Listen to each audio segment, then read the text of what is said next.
violence, the Trades Commission capitulated. So we have to say the Trades Commission got this wrong, and they've got it wrong for a number of years.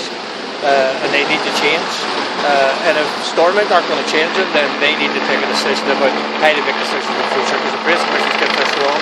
And here's a loyalist community that's been standing here now for a long time. And from the 15th, 16th, or whatever other date comes, this will not be resolved.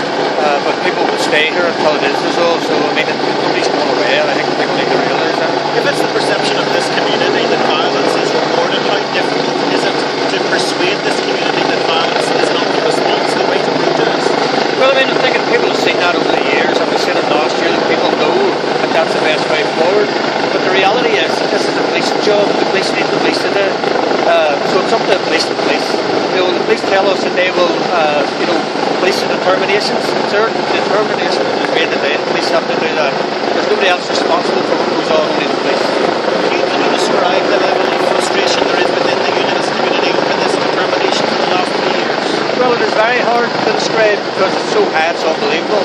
And people have been working hard to make sure that the Orange Order and others actually recognise how hard this is. And everybody's working for that. But the reality is, whenever we get the Trades Commission making the decision again this year, and giving us 54 paragraphs or whatever it was, and telling us about the level of work that's being done in the Republican areas, whatever the work that's being done here, and there's lots of evidence of it. And the reality is that until somebody actually starts to recognise that the work has been done on this side, not just for the last 2 years, but for the last 12 years, and a number of people in this community put themselves up front along with the Orange Order to get involved in negotiations, and we're nowhere. And you know what? We have the Trades Commission telling us about organisations that we need to talk to who don't even exist any longer in our knowing. Now, that's a frustration whenever the Trades Commission don't even get it right. What is being done to prevent that level of frustration turning into something ugly this evening? Well, I mean, it's not our job to stop anything. That's the job of the police. That's what the police are there for. They're the organisation that looks after law and order. It's not our job. Our job is to actually recognise what we need to do and to give leadership when we do that. But the reality is, the police's job is the police. It's not our job. As a public listener at the very start, how do you feel that went through this morning has been passed? Well, I mean, the parade went by. It's been policed this morning, obviously, by the police. Garden been hemmed in over there. It went by peacefully, but the problem with that is that last year it didn't go by peacefully. Garden broke determinations because they never applied for a protest, and nothing was done. Now we have 100 on the road this morning. We really need to get this right. And unfortunately, it seems to me that if you're on this side of the road, you get all sorts of determinations, and the police police them and they arrest you. On the other side of the road, they can do what they want. It needs to be real. I stood here and watched people walking up and down the far side of the road. People are hemmed in here. The food communities need to be treated exactly the same. There's no equality in this society, and people need to actually get real about this. But the policing this morning, it seems to have went well. But let's see what happens the rest of the day. Police chiefs are concerned about the fact the Orange Order is not planning to marshal the parade when it reaches the police line here this evening. Is that the right decision by the Orange Order? Well, why it's the right decision or why it's the wrong decision. The police have influence over the Trades Commission. When they go in and the Trades Commission tell them about Republican violence, obviously they have to confirm or deny it.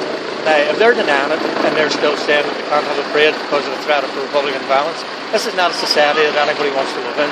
Whenever people who shout the loudest and threaten the most actually get their way, so it's really up to the police to police this. If the police couldn't tell the Trades Commission, it would be much better to let the parade go up in 6 minutes and they could deal with it. Then there's something wrong in this society. Because that's all it takes, 6 minutes out of people's lives. These people aren't up at this time in the morning. I'm not talking about, anybody. That road is empty. I drive down it in the mornings and I drive up it in the mornings after training. There's nobody on the road. But this morning there's 70 or 100 of them turns up to be on the road. People are going out of their way to actually be insulted. And that's the problem. We had people standing there a couple of years ago and they got away with it. They said they were waiting on a bus. They lived in Ballymena and they were waiting on a bus at 7 o'clock in the morning. Come on. The PPS need to get real here, and they need to start to make sure that whenever the police send them prosecutions, that they actually do prosecute people, because they're doing it on one community and they're not doing it on the other. How high are tensions here in the PEL community ahead of tonight's parade? Well, I don't have a tension monitor to actually monitor that, so I can't tell you. I'm not a weather forecaster either. Couldn't tell you it's going to rain. The reality is, people's blood is up. And the reality is that other people are running about trying to make sure people stay calm. It's up to the police to make sure that there's no violence today, nobody else's. And the responsibility lies with the Trades Commission and the police. The Trades Commission made the decision, it's now up to the police to actually police it. Thanks, Billy. Thank you very much.